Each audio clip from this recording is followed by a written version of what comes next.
I'm Sonya. I'm Ebong. And today we're dishing with you from ACKC, located at 1529 14th Street Northwest. I say ACKC, you might not know what that is. It's artfully crafted Kingsbury chocolates.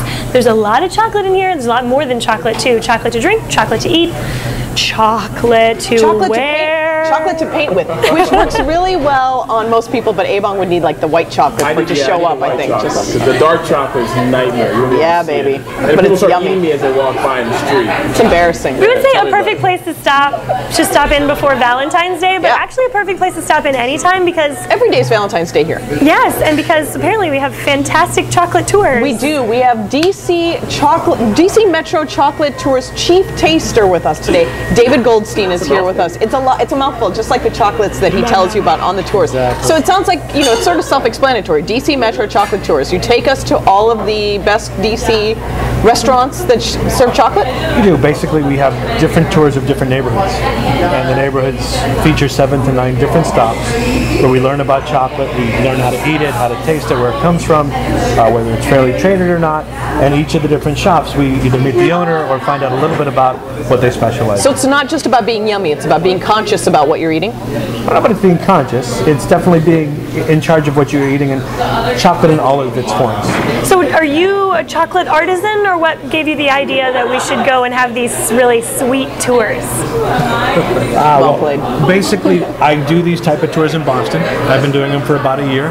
My daughter goes to school down in DC, and I thought this would be kind of a nice way to, you know, spend a little more time with her and explore DC's chocolate side. And are you the chief taster because you have the best chocolate palate? I mean, well, I don't know if there's an art to finding the best chocolate, but basically we choose a neighborhood. Right now we have DuPont Circle, we have what we call Uptown, which is kind of Adams Morgan-ish, and we're doing one in Georgetown, and my job is to search out the best chocolate amongst the different neighborhoods. And that's going to be rough, right? I'm thoroughly being surprised by how DC has so many different things to it. Now, I didn't know chocolate is one of them that I should be aware of. We are the chocolate city, right? How? That was funny. Yeah, right. It's very yummy. Oh, well, thank you. Yeah. Oh, you mean the chocolate? Oh, sorry. So do you find places like this one, like ACKC, that's doing interesting things with chocolate and ask them to be a part of the tour? What does it mean to be a part of the tour? To be a part of the tour is basically every tour has usually between 10 and 14 people at the tour.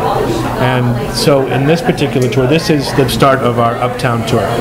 And so they meet here, we introduce ourselves, the tour guide is a licensed DC guide, they know a lot about chocolate. Here they find out that they have chocolate classes, that they make a lot of their own chocolate, and they start here with a sample of chocolate kind of on their route for the rest of the way. This sounds like a fun sort of bachelorette party idea, something that you could do with your friends, and it's a walking tour. It is a walking tour, so people believe that you can burn it off. People believe that they burn the calories off. That's a good idea. It can also be a date tour as well. You can bring the way I describe it is it's a tour for women and the people they bring. You've never a couple of guys that come on and go, let's go on a chocolate tour. It's usually a mother, daughter, a boyfriend, girlfriend. It's a great gift, so you can give to your girlfriend or your wife and also get the benefits of it. So it's also a good birthday party type of thing. It's an occasion type of thing. Well, it sounds like since you brought them down to DC and you were doing your research of the chocolate city, that you might have learned a lot. What are some of the most interesting chocolate facts we have around here? Chocolate things to find, or? Well, it's interesting. I compared a little bit because I do it in Boston. So in Boston, every tour has one good chocolate shop, and I kind of build it around that, whether we have a chocolate martini or whether we have a chocolate cupcake or whatever. DC has really good chocolate. I mean, here's one. The other one on this tour is, there's two of them. There's a Belgian chocolatier called La Colate. There's another one called Biagio that's unbelievable. And not only Biagio itself has a little chocolate shop, they have an art gallery, and once a month they do public tastings. Art gallery. They do chocolate painting. So, and then you've got Cake Love, which has got Cake Love. You've got Cake Love on this tour as well. So there's a lot of interesting types of chocolate on the tour. So besides the tasting, I mean, I assume that's one of the main reasons, one of the big draws for most people. But besides the tastings, what other things do people experience while being on this tour? Well, I think chocolate in my mind is very similar to wine. People are really interested in where it came from, how it's made, you know, the cacao bean and, you know, the white stuff that's in it. What is it? How does it become from cocoa powder to something that you really eat and enjoy? You know, do you know that the first chocolate wasn't chocolate like this?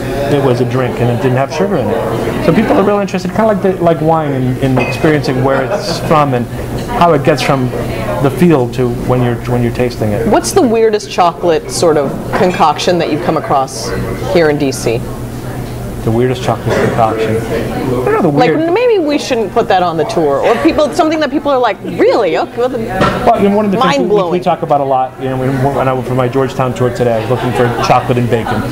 You know, it's. Oh, I've tried that. Oh, phenomenal. See, that's really interesting because I did not like it. Because I wasn't such a big fan. Yeah, absolutely. So it's a man thing. It's a man thing. Maybe it's a guy thing. Yeah, maybe it's a guy thing. Okay. You've got stuff for the women and the people they bring along. Right. But different people like different things on the tours. I mean, you know, you'll always find like white chocolate isn't really chocolate. Right. So people go, oh, white chocolate's my favorite, and when you say, well, that's not really chocolate because it doesn't have, you know, cocoa in it. Cocoa in it, and you'll find, well, you know, what's your favorite chocolate? I have a favorite chocolate. A lot of guys have a favorite chocolate, like chocolate in chili. Have you ever had? Oh, that's really good. Very, very good. No chocolate covered bacon. Spicy chocolate.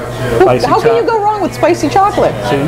That's actually my pen name. So, okay, let's talk a little bit more about this tour. If I was coming, how would I find out about the tour? Where can I go to find out about it, other than here on the You find out District about it on our website, DC Metro Chocolate Tours.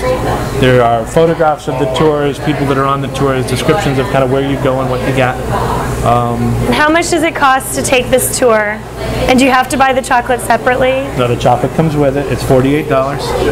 How long is the tour? If it's $48, that's it's between 2 and 2.5 hours, 7 to 9 different stuff. It's a lot of chocolate. One of the things we give people in the beginning is, when I first did the tour, I went to a chocolate tour in Seattle, and the first thing he gave us a bag and he gave us peanuts, and it's like, well, what are the peanuts for? He said somewhere along the way you were going to be tired of chocolate, and everyone said, oh no, we'll never be tired of chocolate. About halfway through the tour, we're like, oh my god, I can eat another chocolate thing, and the peanuts, give us the peanuts, and all of a sudden you're like, oh, I can eat chocolate again. So do you hand out peanuts? We hand out peanuts or pretzels or something like that. Chocolate covered peanuts. Fantastic. Well, thank you so much for telling us about it. Now we all want to run off and be on this chocolate tour. It looks like you've already got 2, and one is coming in Georgetown. One is coming in Georgetown, and the next one I'd like to do is Penns Quarter. Lots of chocolate. Lots of chocolate in the city. It's a sweet city, and thanks so much for being with us. Thank you. As always, thank you for being with us. You can check us out on Twitter at The District Dish or on Facebook, and as always, right here at thedistrictdish.com. See you next time.